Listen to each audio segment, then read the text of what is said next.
Representative form of democracy में 8,999 में कितने मुसलमान कामयाब हुए? इस मौजूदा पार्लियामेंट में स्पीकर साहब सिर्फ 26 हैं, 14% मुसलमान और सिर्फ 4.8 उनका रिप्रेजेंटेशन है। हम वोट डालने वाले बन गए, वोट लेने वाले नहीं बने। अंग्रेज उस जमाने में पार्लियामेंट बुलाते थे टैक्स बढ़ाने के लिए, हम उसी रास्ते पर जा रहे हैं। चाणक्य ने सही कहा था कि जब राज चलाने वाले व्यापारी हो जाएंगे तो उस राज के लोग भिखारी हो जाएंगे। पिच बदलने से गेम नहीं बदलता, गेम को बदलना पड़ेगा। कहीं नई इमारत भी हिटलर की राइक्सटैग की इमारत ना साबित हो जाए। बहुत शुक्रिया सर, आपने मुझे आज एक तारीखी बहस पर बोलने का मौका दिया। मोहतरम जनाब, इस ऐवान के 75 साल के पार्लिमानी सफर की तकमील पर हम बहस कर रहे हैं। मैं सबसे पहले अपनी जानिब से खराज अकीदत पेश करना चाहूँगा मौलाना हिफ्जुर रहमान साहब को, जो पहली और दूसरी पार्लियामेंट के मेंबर थे, मेरे कायद सालार मिल्लत सलाहुद्दीन ओवैसी को, सुलेमान सेठ साहब को और मौलाना बनात वाला साहब को। जनाब मोहतरम, इस ऐवान की नाकामियों का भी जिक्र हमको करना ज़रूरी है। 75 साल का तारीखी सफ़र इस ऐवान ने मुकम्मल किया।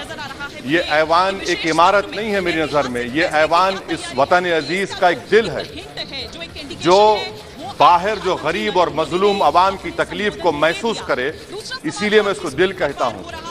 मैं आपके सामने 15 मिसालें पेश करूँगा जहाँ पर इस ऐवान ने अपनी नाकामी का सबूत पेश किया। एक उस वक्त जब दिल्ली की सड़कों पर सिखों की नस्लकशी की जा रही थी। एक उस वक्त जब 6 दिसंबर को बाबरी मस्जिद की शहादत हुई। भागलपुर जिसमें रेशम के कारोबार को ख़त्म किया गया, मुसलमानों को दफना दिया और वहाँ पर फूल गोभी उगना शुरू हो गई। एक उस वक्त नाकामी साबित हुई जब मुजफ्फरनगर और गुजरात में नस्लकशी की गई। एक उस वक्त सर जब हम देखते हैं कि मुंबई की सड़कों पर इंसानियत का नंगा नाच हुआ। एक उस वक्त जब इस ऐवान में टाडा पोटा का काला कानून बनाया गया, यूएपीए का कानून बनाया गया, आफ्सपा का कानून बनाया गया, जिसको 1 साल के लिए बनाया गया था। 58 में हम 2023 में आ गए।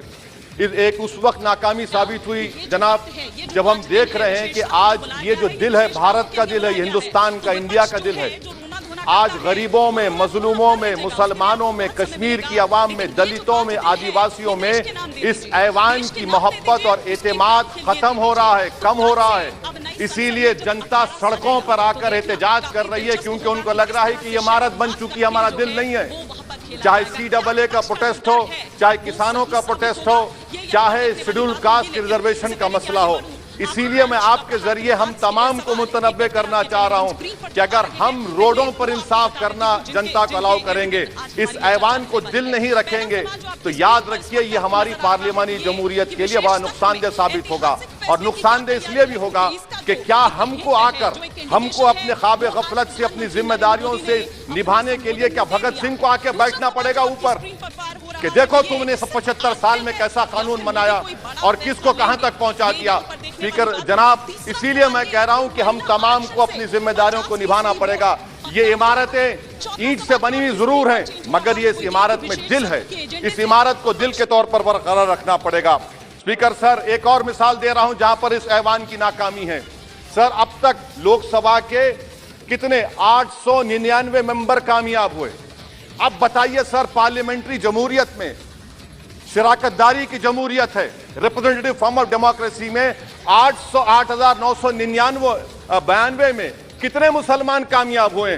कितने सर? 520, जबकि 1070 को इस ऐवान का मेंबर होना चाहिए था। कितना डिप्रीविएशन है सर, कितना डिप्रीविएशन है? 92% डिप्रीविएशन है। इस मौजूदा पार्लियामेंट में स्पीकर साहब सिर्फ 26 हैं, 14% मुसलमान और सिर्फ 4.8 उनका रिप्रेजेंटेशन है। बताइए, हम वोट डालने वाले बन गए, वोट लेने वाले नहीं बने। या तो हकीकत यह है कि आप वोट डालना नहीं चाहते उनको, आप सबको वोट डालेंगे, मगर जहां पर मुसलमान आएगा वो कामयाब नहीं होगा। बताइए, ये जब दिल में एक 14% आबादी की नुमाइंदगी नहीं होगी तो आप क्या फैसले करेंगे? क्या इस ऐवान को हम कहेंगे कि ये रिप्रेजेंटेटिव फॉर्म ऑफ डेमोक्रेसी है? स्पीकर साहब, मैं आपको एक और मिसाल देना चाह रहा हूं। बाबा साहेब अम्बेडकर ने सही कहा था, अंग्रेज उस जमाने में पार्लियामेंट बुलाते थे टैक्स बढ़ाने के लिए, हम उसी रास्ते पर जा रहे हैं। हम उसी रास्ते पर जा रहे हैं। हम तो बाबा साहब अम्बेडकर को हमने सच साबित कर दिया। स्पीकर सर, आखिरी में मैं आपको बताना चाहूंगा कि आज आप देखिए कि चाणक्य ने क्या कहा था। चाणक्य ने सही कहा था। चाणक्य ने सही कहा था कि जब राज चलाने वाले व्यापारी हो जाएंगे तो उस राज के लोग भिखारी हो जाएंगे।